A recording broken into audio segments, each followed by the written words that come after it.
Nilinaw ni Senator Sherwin Gatchalian na walang binawas sa mga bonus, benepisyo at pensyon ng mga kawani ng pamahalaan sa 2026 national budget.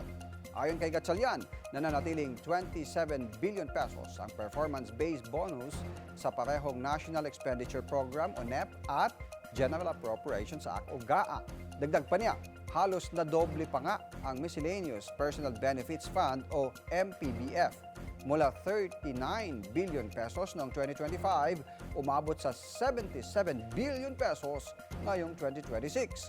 Nauna nang sinabi ni ACT Teachers Party List Representative Antonio Tinio na napunta sa unprogrammed funds ang mahigit 43 billion pesos na pambayad sa benepisyo ng mga government employees. Ibig sabihin, walang katiyakan na mapopondohan ito. So, walang katotohanan yung mawawala yung bonus, walang katotohanan yung mga personal benefits mawawala. Kasi dinoble pa natin from 2025 yung MPBF. Ang pwede lang maapektuhan yung new hires kung may balak pa ang executive na kukuha ng bagong tao.